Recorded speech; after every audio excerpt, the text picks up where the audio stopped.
Yo, this is T Money, and you are now watching the T Money Podcast joint. We in the building with my girl Stax Cadero. Hello. And Brooklyn Blue. Make sure you pick up that Brooklyn Blue at a store near you, man. It's a magnificent beverage. It's a beverage island vibe. It's an island vibe. Yeah. Don't you hear like the waves? Yeah, I do. When you drink this, that's all you hear is the wave. Because after a while, that's all you're gonna hear. Yo, salute to Aaron, salute to Brooklyn Blue. Thank you for sponsoring this episode. And today, let me explain something to you. Right, there's certain songs, you know, when I came up in the music business that you would just listen to. I mean, we're talking just rap songs. We're not talking about R&B songs. We're not talking about Luther and Whitney Houston, and you know, we're not talking that energy. We're talking about hip hop classics that you listen to and you go, wow, you know, this song is still dope. Like I played this song in my car a couple of days ago and was like, this is still official. You know what I mean? Because of the delivery, the lyrical content, the concept of the songs that this group used to come up with. So and their hit record was this something that I something that I vibe with repeatedly when I was coming up, right? Right. So it's a group out of New Jersey called XX. You know, it's a group out of New Jersey called XX, right? Posse, right? And they had a song called I'm Not Gonna Be Able to Do It, but this is the story, right? But peep this. This is the story. I had this situation where I had to use this song, right? Which came in handy, right? Talk about it. So I'm gonna tell this real quick. You want to indulge? Let's listen to what I have to say. I'm hearing. Right. So there was a girl, right? So it was a girl, and she always wanted stuff like from me. Every time I saw her, she had a handout, right? You know, and at first, you know, I'm liking her, right? So this is what a guy does. He likes her, and he takes her out to eat, and you know, and then you realize when she can't, you know, pronounce words like shrimp and stuff like that. Oh, man. You know, it starts bothering you. She said scrimp, and then she said, you know, then she looked at the menu and said, "Is this filet mignon?" Oh. And then I said, "What?" I said, "It would sound so funny." You don't need it. But wait a minute, I paused. I said, well, "That sounds funny." I said, "What you say?" I wanted to hear her say it again. She said, "Filet mignon."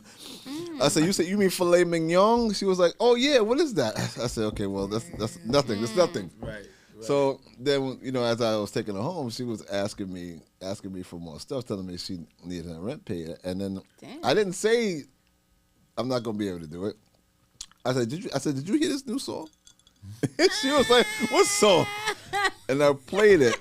I remember I had a Nissan Pathfinder, and I played it in the car, and she was like, "Oh, you trying to be funny?" I said, "No." I said, that's all I did. Oh. Like, get out. So anyway, this song was influential. That to me. must have been the last time you seen this young lady. Yeah. No question. She had to go. She had to go. Yo, I want to say thank you very much for the song, and thank you to the group that's in my face. Double X in the building. What's up, baby? My money and my man, Ray in the building. What's up, baby? How you doing? Everything good with you, bro? Yeah, my guy. Everything is good. Everything. Sugar Ray in the building, ladies and gentlemen. He's wearing a shirt that says Icons. Okay. Icons. You know why? Because these gentlemen were part of a movement out of New Jersey. And keep in mind, New Jersey doesn't get enough credit for their contribution to the hip-hop culture. No, Jersey has a lot of dope talent. You know, but they don't get enough credit for as I'm concerned. Just like Long Island don't get enough credit. But that's a whole nother show for another time. You know what I mean? Okay. You know, 'cause the boroughs, you know, they be out here like the boroughs, you know, 5 boroughs. And all respect to them because they should, because there's no, I don't know who I was talking to. Yeah, salute to my man Big Sed. I was on Big Sed's podcast. Mm-hmm. What up, Big Sed? Yeah, Big Sed, industry mogul, you know, big time my dude, you know what I mean? And I talked about that too. I talked about that concept, like the 5 boroughs, right? And how it relates to not only the rest of New York, but the country. Mm-hmm. There's no place in the world like New York City in so many ways. Right. No place that many people live in that. Skyscrapers, the music, right, style. In that small of a confined space, and you know, and the energies that are created through that, the creativity that even spawned this culture, came from this city. Right. And so they can stick their chest out, you know, because to them everybody else is just copying. You know what I mean? And That's the way it is. I know I don't even trip no more. You know what I mean? Harlem, since I got a Harlem girl at my table here, so but that's how that go down. You know what I mean? But anyway, with that being said, so I played the record and she got in the car, and I felt empowered. Like I felt like you felt empowered. Yeah, I felt great. I I can't wait to talk about this record. I like So yo, what's up, Joe? How y'all doing, man? What's happening, man? Y'all here on the show today, man? Because I got mad love for y'all, man, and I thank you for that. For helping me out that situation. Cause I needed some energy, man. So talk to me, man. Talk to me a little about Jersey. What the energy was like when you guys first started doing this rap thing. You know what I mean? How'd you guys all meet? Well, we started, when you went to school, like from Jersey City, right? From JC, Jersey City, New right. Jersey. Right. And we knew each other from the hood, but we really put it together when we all start hustling on the same block. Oh, okay, Right. Like a couple of different people, we all came together at one point in time and landed on a block in Jersey City called Stegman and Ocean. Okay. And we came together on that block, and that created the whole Double X Posse movement. Right. Oh, okay. So the Double X Posse was really the posse. Yeah, it wasn't just some rap group. It wasn't just music first. It was street shit.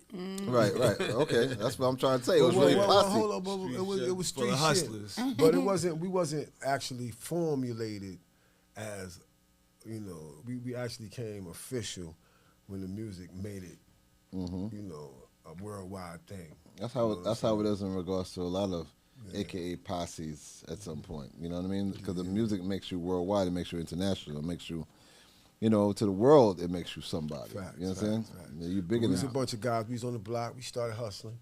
That's how we started Double X Posse. You know what I'm saying? We was out. We came up in the hood. We was on the block, pitching. Hustling. And one night I had a thought in my mind, and it was like, we had just caught a case. Me and my man had just caught a new case coming back over the bridge in Jersey. It's this bridge from uptown, and it's the George Washington Bridge. Oh, okay. And it land you back in Jersey. Right. So we took a route where it landed us back through the bridge, and we caught a case right there. We got pulled over. Oh, wow. And we got picked off. We had we almost had like 250 grams, and we had it stashed in the gas tank. So they pulled us over. Wow, y'all had stashed in the gas tank like on some cartel crap right there. Stashed in the gas tank. Wow, like the dogs had to sniff it out, They right? came and sniffed it right on out. Wow, that's what I'm no talking time about. flat. So Right. they sniffed it out. But it was really that moment that made me realize, man, we got to do something else other than just hustling. We got to try to do something else. So at that moment, I decided to go into the lab, and I put a song together, and the same was our very first record called Knock 'Em Out Sugar Ray. Yeah, right. And that's what landed us really in the industry. That got us our deal on Next Plateau. Right. First single deal with Eddie O'Loughlin. And we took our own money, and we went and bought. We was trying to find a beat for Knock 'Em Out Sugar Ray, which is it's a classic. Because I've heard a lot of people tell me that that's their favorite joint that I Right. Like shout out to DJ Enough. Every time I see Enough, he tells me, "Yo, Knock 'Em Out Sugar Ray was my joint." Yeah. So so we was trying to come up with our first record, and my man said to me, Stranger D. He was my bro at the time, my DJ at the time, and he was like, he heard this beat, and he was watching a movie, Right. and he said, "Yo, I heard the perfect beat for us to make a record off," and he let me hear it, and the name of the movies was Kelly's Hero. Oh, I remember Kelly's Heroes. Yeah. That was the name of the movie. Yeah. And at the end, when they were standing somewhere, but a beat came on. Dun-dun-dun, dun-dun-dun. And I loved it. And we looked at the name of it and saw who made it. And we had to go find it in New York because it was like that time it was an original record. So I think we went to Downtown Records. Oh, Downtown Records. Yeah, of course. Yeah. It was downtown or underground. But I think it was Downtown Records, and they had the record in there for $50. Wow. $50. And this was back in 90. I'm talking about back in 90. Hold on. Wait a minute. It was a vinyl version of the record, and it was $50. The original record, Kelly's Hero. That must have been the only It was one. $50. That must be the only one. He only had. I think that might have been the only had one. He to said be. we got one copy. Wow. And we was like, yo, this is this gotta That be belonged us. to you. That's right. That's So we crazy. bought it, and we went home, and we hooked it up, and we ran into this guy. His name was Mike Cantor, this Jewish guy. He was just starting in the industry. You know what I'm saying? And I had met him, and I told him that we had put a record together, and he heard it, and he liked it, and he wanted to put it out. Right. So Mike put it out. He had an independent independent label called Def City. Back then, it was a young label. He was a young dude, and he put out the record, Knock 'Em Out Sugar Ray. And it was crazy because the way we got the movement is we had done the record, but back then it was different. Like you was able to go to Hot 97. Yeah. And you was able to talk to Flex, and they would, they would call them downstairs or let you go up. And we had the record, and we had gone up and we gave the record, but on the way downstairs, we had left like 10 copies on the table. Right. Just on the table down there in front of Hot 97 in the lobby, and left like 10 copies on the table. Now, a week, like 2 weeks later, I'm listening to the radio. And all of a sudden, I hear Knock 'Em Out Sugar Ray on 98.7 Kiss, Red Alert. And I'm like, yo, they playing the record. We didn't even know they was playing the record. Right. So we found out, and we went and we got in touch with Red. He was playing the record. Right. And he said that he had saw the record on the counter. And he just picked it up. And he picked played it up and took it upstairs. Wow, that's the dope. old days right there, bro. 98.7. That's the old days right there. Oh, let me just leave the record. Oh, let me check that out. Yep, that's why Let me look at that record right there. This is Right. dope. I'm gonna play that. Isn't that ironic? Like back then you could just get your record played so simply. Yep.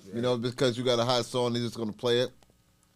Politics of today is nothing like that. Man, You know it's what I mean? gonna cost you $50,000. Yeah, it's gonna cost you a grip, homie. I don't know if I feel that. I don't know if I feel that record. Yeah. Right. Here you go. I don't know if I hold on.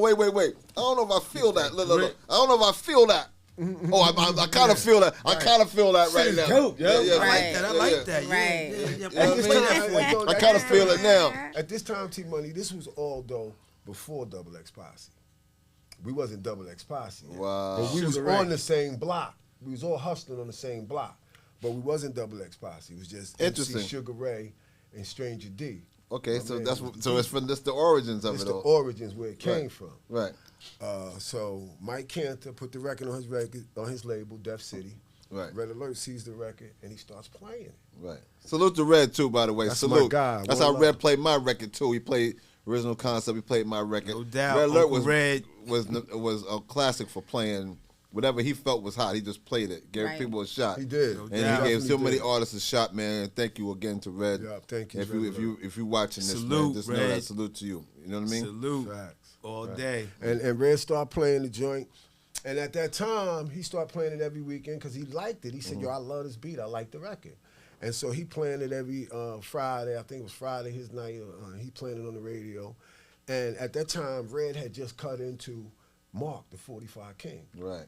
Well, This when Red was salute really to bringing Mark out. Because, God rest his Mark, dead. 45 King, a legend. Salute to Mark. You know what I'm saying? Yeah. Rest in peace. But Red Alert was really the one that really kind of like brought Mark to the forefront. You know, really Right. put him. So Mark heard Red Alert playing the record. Right. And Mark was like, damn, I like that record. So DJ Mark, the 45 King, remixed the record. And we went to his basement when he was in Irvington. This is in the beginning, before Flavor Unit was just formed. When we went down there, Latifah and everybody was down in his basement. Apache. Nice. And they was all hanging out. God rest his dead too. And Right. when I spoke to him, I had talked to Mark, and I was like, yo, man, we want you to remix the record for us. And he was like, all right, so come over. So we went to his house in Irvington. We went down the basement. Mark did the record, remixed it. Bam, slid it to us. And they got us a deal with Next Plateau Records. That's so very Nice. dope. So Red let me ask you a question in regards to that time. That time was special for Jersey. Facts. Do you feel that you guys were part of a bigger movement, like the Jersey influx, like the It was whole that time. It was strong. East that was, Coast, yeah, like- that was a heavy time for Jersey. right? DJ Mark, 45 King was coming, Flavor Unit was out there. Right. We was in Jersey City, and Redman Red was just coming out. Right. Naughty was already out though. Naughty was already, setting the tempo. Right. Shout out to Tretch, Naughty by Nature. Salute to King. Tretch, no Yeah, question. no doubt. I Naughty. know. You And had they was- Lords of the Undergrounds. Yeah, no question. Do it all in them. Yeah, Funky no Man. doubt. Yeah. Shout out to them, Redman. Yeah. And, so Jersey was real strong at that time. Right. And it's plus lot of artists from Jersey. We didn't catch them all, but mad love and mad respect to all the artists at that time. You know what I'm saying? But Jersey was strong at that time. We had a nice movement. Right. Wyclef, Fugees. So it was heavy, man. But Right. it's a little different now. But Then from there, And then from there, we got the record. Eddie O'Loughlin, Red Alert, Red still played it now. Red going Right. on playing this record. he wearing 2, it out 3 right now. months. He wearing it out now, right now. especially since he got the remix, he Right. done went from the original version to the remix. Right. Every week we on 98.7. But we're not realizing anything though, because we just a bunch of young dudes outside. We Right. hustling. So we not really, we doing the music because we love it. Right. Not because it's a business. Right. So when he's playing our record, that was like enough for us. Like we was good. Right. And Okay. then he called us. Mike called us. The guy Mike Cantor. Mike put Cantor. out the record. Yeah. Right. And I always say shout out to Mike because he's the reason we here today. Right. And Mike put out the record. Mike told me that Eddie O'Loughlin from Next Plateau was interested in signing the record as a single. Right. And I was like, word, sounds good. It was the remix. Right. So I was like, let's do it. So Eddie O'Loughlin at the time, we had put the single out, Knock 'Em Out Sugar Ray the remix on Next Plateau Records. At the time he had Herbie Love Bug, it was Salt and Pepper. It was way back then. Right. He was moving with them. He had all of them, Kid and Play. Yeah. Salt and Pepper, Kid and Play were doing well. They was all running with Yeah. Herbie. Right. Herbie Love Bug. And Herbie had the production deal with Eddie O'Loughlin in Next Right. Plateau. Right. But something didn't work out with them where they start beefing with Eddie. Right. And they was going through all of these legal things. So our record, we had just got our record done, it had just started moving, but it was like a bad time for the label because Eddie was going through a lot of legal issues with the court, with Herbie Love Bug and Salt and Pepper and Kid and Play. Herbie was trying to take all his groups and move. Right. So he wasn't really, he signed the record ready to go, but after these things happened, He wasn't focused on your he project. couldn't because right. he had a lot of things going on with the label, had slowed down. So we had the record, and no sooner than we got a deal, we lost the deal. Right. You know what I'm saying? We had it like it was about 6 months to a year. Then Next Plateau, the reason we lost the deal is because Next Plateau went under. Yeah, of course. Yeah, they folded. So when they folded, we was out there. So I came up and me and my homie, we start talking. Me and my homie that was on the block with me and my homie Pete, we start talking. And I was telling Pete, I was like, man, I'm already in this music shit, man. You know what I'm saying? We might as well try to put our own music out there. Right. You know what I'm saying? So he was like, yo, I'm with it, man. Let's do it. I was like, all right, I'm going to go hook up a beat. So I start going to the studio around the house. We hustle all day. On the late night, I creep around the corner and go to the studio by myself. Right. And I came up with this beat, and I put a little bit of Mardi Gras together, and I put Pickin' Boogers together, and sampled it and mixed it all up. And I came up with a song that was on the album called The Executive Class. Oh, okay. Now, The Executive Class was our first XX Posse record. And what year was this actually? What year? Shit, this had to be what? What's it? 90? 91? 91? Yeah, 90, right? Something Yeah, like that. 91. Yeah. And that was our first record. Now, we had dealt, now, at the same time, there was this guy from our hood named Mello. And Mello, he was doing R&B music, but he had put out a couple R&B groups, but they was big groups. Like, they had some big R&B records. Like, I think it was that record, If I Had $1 Million. I don't know if something like that, but it was way back. But it was big R&B records. And we knew that he was into the business like that. He was running with Kool and the Gang. They was all affiliated. Right. And he came to us and he said, hey, man, y'all really trying to do it. And since y'all trying to do it, you know what I'm saying, I can help y'all. Let me help. Let me hear the music. Right. So we let him hear Executive Class, and he liked it. And he was like, let's move, man. Let me work. So he started going to Hot 97. He was, don't let me leave this part out. Okay. He was in a wheelchair. Oh, wow. Grinding for real. He couldn't walk. He was paraplegic or something? He couldn't walk. And he was hustling? But he was hustling. You wanted it. He wanted it. And how he got it popping, what he would do, executive class. One day we on the block, we hear executive class on 107.5 when Jerry Bloodrock was on there with Flex and Chuck Chill Out.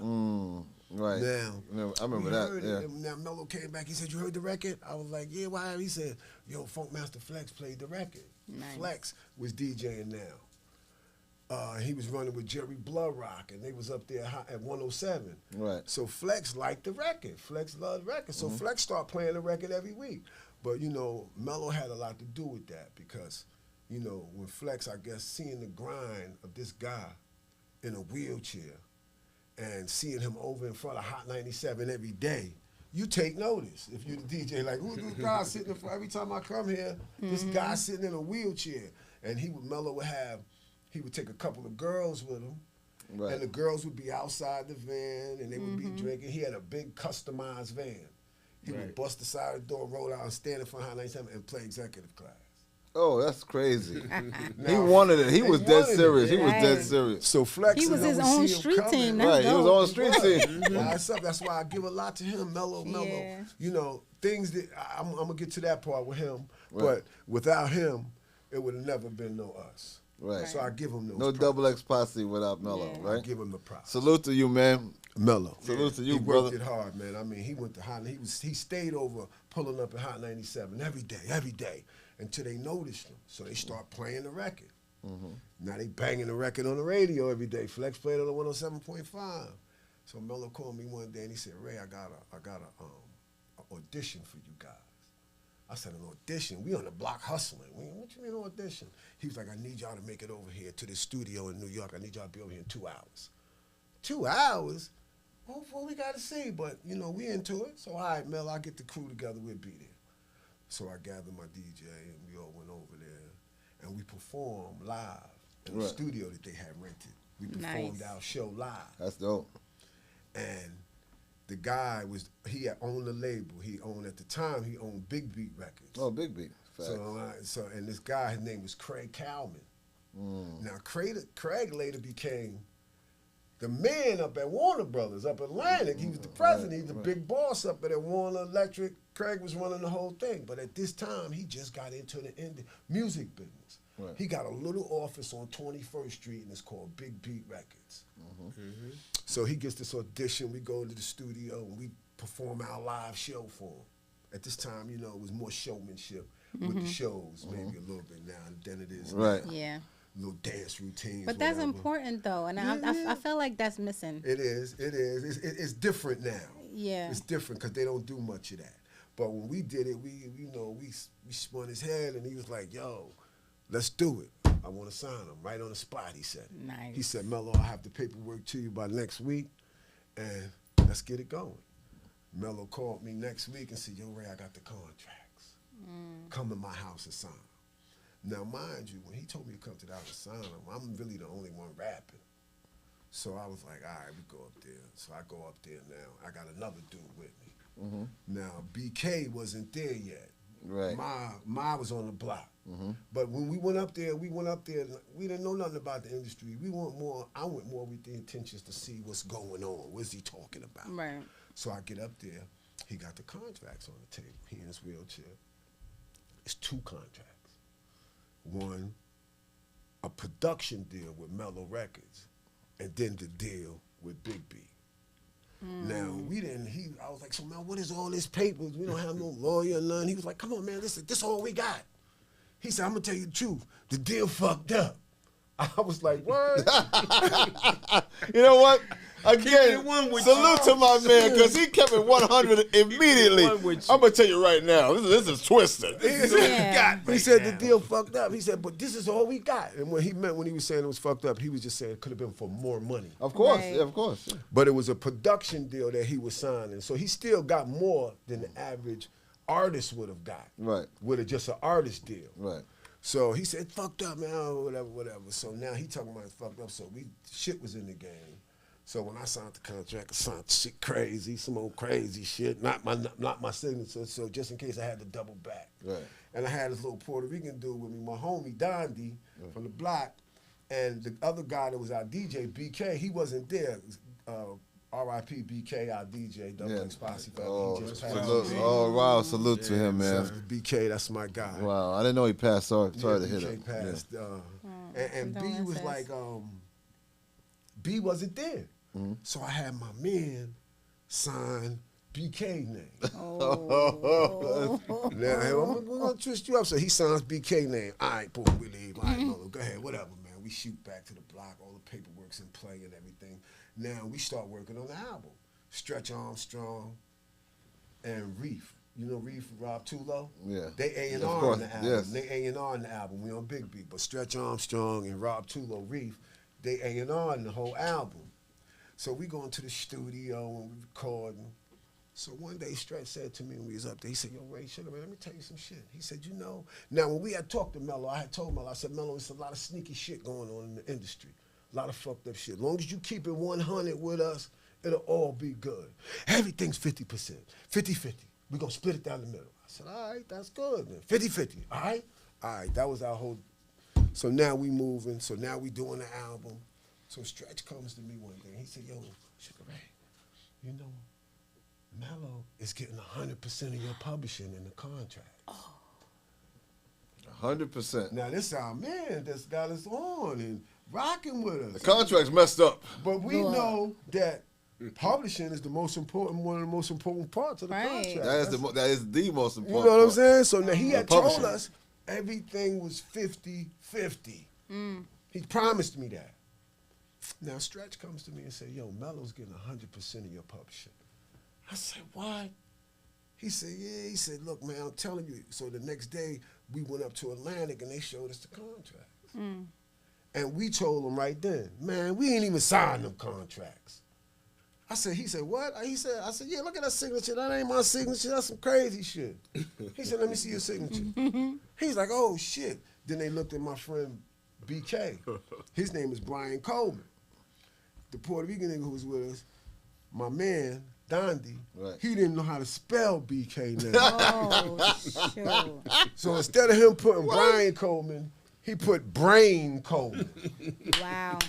Now, so So those Atlantic- contracts are null and void right when there. Atlantic looked at it, they knew that wasn't even him. So, you know, right away, Craig was like, That's why today you have to sign and print your name. yeah. Facts. So today, Right. what Craig said is, Sign your name. Craig That's went not with it. it. So Craig said, Sugar Ray, we can help you guys get out of this contract with Mello. Right. Now it was a gift and a curse because the gift was Mello was trying to jerk us. But the curse was we didn't know anything about the music industry. Mello knew everything. Right. Right. So now when we lost Mello, we lost all our knowledge of what we was doing. Right. We didn't have the knowledge of what we was doing. We didn't know about publishing and copyrights. We didn't know about none of that. I got my publishing and I got my copyrights today, and I owned them. Right. But Okay. the way it happened is Craig and them helped us get out of the contract with Mello because they didn't like Mello because Mello was on their ass. I realized this Oh, later. so they were snitching on Mello to benefit them Right. too. Because Mello was Yeah. up there telling them, y'all ain't doing enough. Y'all ain't giving us enough money. The group deserve more. And and Mello up there, and they knowing and he a thorn in their side. So when they saw that, they hit us with that, and they led us into getting rid of Mello, giving us the impression that he jerked us. And he was trying to jerk us, but they took it and ran with it. So you eventually got rid of him or no? So we eventually said, fuck Mello, we ain't gonna fuck with him no. Craig and them was like, we'll put you directly on our label and we'll transfer Mello's Yo, contract. pause for a second. Pause for a second. Look, Mello, look. Out of there. That's just in reverse. Just like Jadakiss said that about Jadakiss said your man Nori did that to Crazy. somebody. Did this, and then he reversed Oh, it. he took back Took it back his dad. Took back his dad. So this is what I'm doing to you, Mello. No, reverse saying you out of here. Yeah, that's what you deserve. That's what I said. I gave him props a minute ago, but no props for you. Because he said, and so now Craig was like, we signed you guys directly to our label. Forget about Mello. Right. And we went and got another lawyer from the hood He was a hood lawyer. I think he was Shout coked out. up when we went into the meeting. He was taking a break, going to the bathroom. But he was an official hood lawyer. He His was name was official, though. Mark Barnes. What's his name? Mark Mark Barnes? Barnes, Mark yeah, Barnes. no He was doubt. a, you know, he got disbarred down the line and everything. But Wow. but Wow. at the time, he was a young. He was a lot of help back he was then. he was a lot. He knew So we his go shit. up to Atlantic Yeah, and we man. meet with Craig and them. We go up to Craig at Atlantic and we meet with Craig and them. And what they do is they officially sign us. I mean, to Big B because it wasn't Atlantic at this point. Right. We go up to Big B and we officially sign. Yeah, Atlantic signed Big Big with later. Big B. Right. And now what they did, this is how I got on my publishing. We didn't get it at first. We didn't get 50-50. We wasn't getting it. But when they signed us directly to Big B, they transferred the contract that they had done with Mello, the production contract. They transferred all of that to us. Oh, okay. Now, Mello was stupid, but he wasn't no sucker. Right. He knew that he was getting 50% of the publishing. Right. 50% of everything. He just wasn't giving it to us. Right. But when they transferred it over, the 50% came directly to us.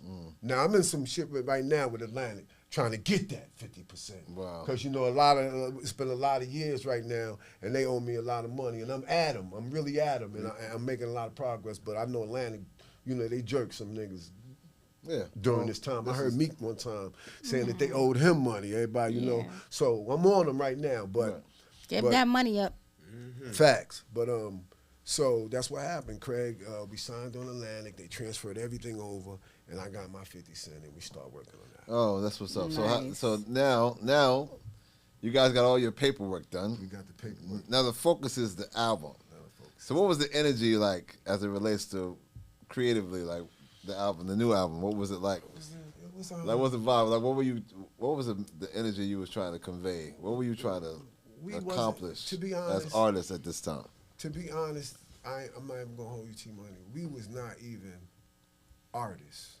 We was drug dealers, And you was guys trying to make a record. and we was guys trying to make a record. I feel that energy. We Happy didn't with have that. no artist I feel that mentality energy. with Right, it. right. But we loved the music, Right. so we just wanted to create music. Right. It wasn't even about the vision wasn't for the money. The vision was just to make something dope that everybody gonna love. Right, right. You know what I'm saying? I feel that. So when we started going in the studio with Craig, it was all brand new to us, all brand new. And we started working out of Soundtrack Studio and Power Play. Power play. I remember everybody went to power That's play. where we started. Everybody was in Power Play. Yeah. We was in there with Nas and Large Queens Professor. right there. And we was going out there every Queens, day. get the Yo, we money. was Right, going. right over and Queens Craig and them, Bridge, power play. They wanted us in Power Play because that's where all the rappers at the time in our era, in that golden era, all the rappers was going through Power Making Play. hits. So Craig wanted us up at Power Play. So we used to get up, man, and we would get up in the morning, and sometimes they would call us a taxi, and sometimes they would call for us a car to take us, and then Right. a lot of times, man, we just had to get on the train, and we would get up From in Jersey City? Yeah. and we Wow. would get on the train all the way to Long Island City, up there by Queensbridge, Yeah, I to know. go to Power Play Studio, and it was just we just wanted it at the time. We didn't even care, but it was a long trip. Now we looking at it like, man, we're artists. We gonna get the studio right around the corner. Right. But at that time, we was just happy to be in the game. So we was going, man. We was getting up every day, and every day because they had did a block when we started recording the album, where we was in the studio every day for like 3 months, Right. and we was getting up every day, going to Power. Yeah, I know that grind. Every day. I know that grind. And at that time, 12-hour days. there was no big budgets. No big budgets. So what we was doing Right. is we was taking some of the money they had us, and we was taking it, and we was buying like half a pound of turkey, half a pound of cheese, loaf of bread, couple things of juice, bunch of chips, thing of mayonnaise, and we making turkey and cheese in the studio how we was working. That's how when we first started. That's smart. It is. That's what we was doing. We ran our food budget up like stupid, ordering. Now that was on the ordering first album. The Okay. second album was different. Right. But the first album when the game was young and we was new to it, we was grinding just like that, man. Getting on the train. We was working on a Power Play. We was working on a Soundtrack. We was working on a Chung King. We did some mixing in the Hit Factory, Green Street. You know, we was Right. moving Green around. Street was We was another working in spot. all the studios. That's where Ice Cube did America's Most And then Wanted. we Green finished Street.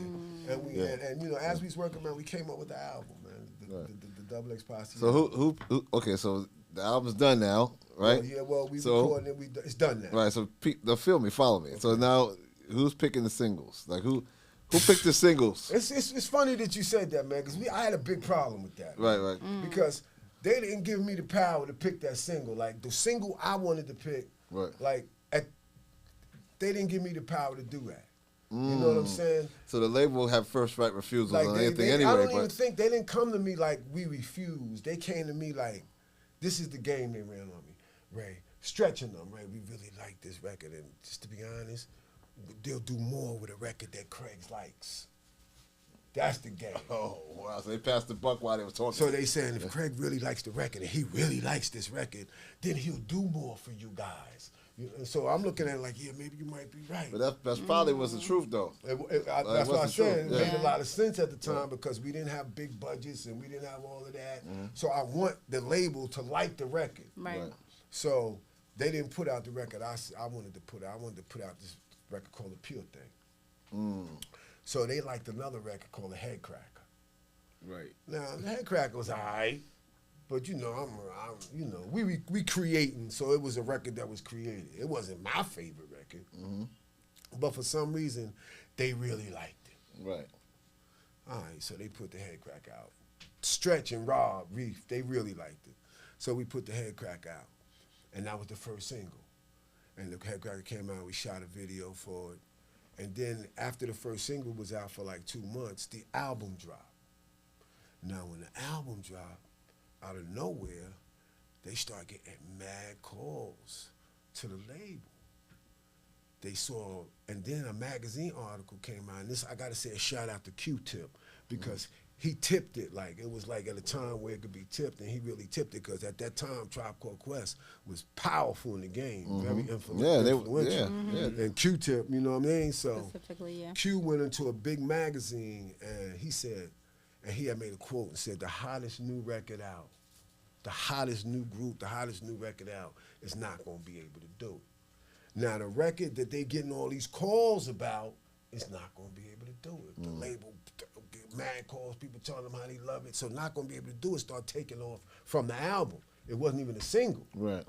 So then they came to me and they said, yo, we gotta put this record out for the next single. The record's fucking taking off, people adding it to radio all over the country. Right.